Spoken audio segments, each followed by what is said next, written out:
Hi guys, welcome to mic drop episode 4. కొంచెం serious టాపిక్లోకి వెళ్దాం. రీసెంట్గా ఈ రీల్ చూసాను నేను. Do you usually make all the household bill payments yourself? Do you know the circle rate in your area? Do you know the price of gold today? Do you know the exact breakup of your salary? ఇది Paytm వాళ్ళు conduct చేసిన ఒక social experiment అంట. So financial డెసిషన్స్లో కానీ financial నాలెడ్జ్లో కానీ ఉమెన్కి ఎంత part ఉంది, మెన్కి ఎంత పార్ట్ ఉంది అని చెప్పి చూపించడానికి వీళ్ళు ఎక్స్పెరిమెంట్ చేశారు. ఒక సిరీస్ ఆఫ్ క్వశ్చన్స్ అడుగుతారు.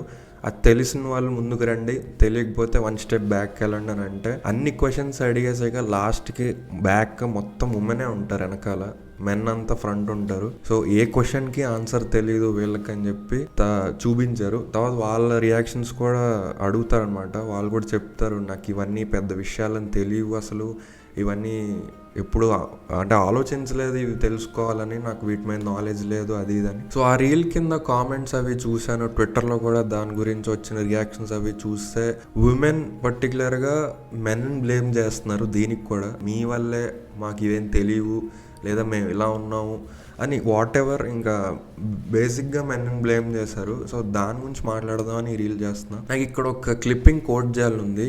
ఈ క్లిప్ చూడండి. What are women watching? Somewhere in the range of 80% of the news audience is male. What? Yes. So first post అనే న్యూస్ ఛానల్ తెలిసే ఉంటుంది. దాని మెయిన్ రిపోర్టర్ పాల్కి శర్మ గారు చెప్పిన మాటలు ఇవి. న్యూస్ ఛానల్స్కి 90% వాట్ ఎవర్ ఆడియన్స్ మేలే ఉన్నారు, ఏం చూస్తున్నారు ఫీమేల్స్ అని ఆవిడ అడిగారు. సో నేను కూడా అడుగుతున్నా, మిమ్మల్ని ఎవరు చూడొద్దన్నారు, మిమ్మల్ని ఎవరు తెలుసుకోవద్దన్నారు? ఇప్పుడు అక్కడ అదే సోషల్ ఎక్స్పెరిమెంట్లో ఇంకా 18 దాటని అబ్బాయిలని అమ్మాయిలని పెట్టుంటే, సమ్ 15-16 ఇయర్స్ 11th-12th ఉన్న అబ్బాయిని, సేమ్ ఏజ్ ఉన్న అమ్మాయిని పెట్టి మీకు ఈ డెసిషన్స్ కానీ క్వశ్చన్స్ గురించి కానీ తెలుసా అని అడిగుంటే అప్పుడు మాట్లాడచ్చు. అప్పుడు పేరెంటింగ్ గురించి, పేట్రియార్కీ గురించి అనొచ్చు. మీరు ఇలా ఏమీ నేర్పించరు అమ్మాయిలకి, ఓన్లీ అబ్బాయిలకే నేర్పిస్తారు అండాను. అక్కడ పెట్టిన వాళ్ళందరూ అబౌవ్ 25, నాకు తెలిసి above well settled, well educated పీపులే అందరూ. ఉమెన్కి నేను అడిగే క్వశ్చన్ ఇది, మీరు ఏ కాంటెంట్ కన్జ్యూమ్ చేస్తున్నారు ఆన్ ఏ డైలీ బేసిస్? ఇన్స్టాగ్రామ్లో కానీ యూట్యూబ్లో కానీ మీరు ఏం చూస్తున్నారు, ఏం అడాప్ట్ చేసుకుంటున్నారు లైఫ్లో, ఏ బుక్స్ చదువుతున్నారు, ఏ సిరీస్ చూస్తున్నారు, ఏ మూవీస్ చూస్తున్నారు, ఒకసారి మీరే ఆలోచించుకోండి. ఇన్స్టాగ్రామ్లో ఎవరిని ఫాలో అవుతున్నాం అక్కడే తెలిసిపోతుంది, మీకే ఆన్సర్ వచ్చేస్తుంది. మిమ్మల్ని ఎవరు ఆపట్లే. ఫైనాన్స్ గురించి తెలుసుకోవడానికి, న్యూస్ చూడడానికి, పాలిటిక్స్ ఇవన్నీ ఎవరు ఆపట్లే, మీరే చూడరు.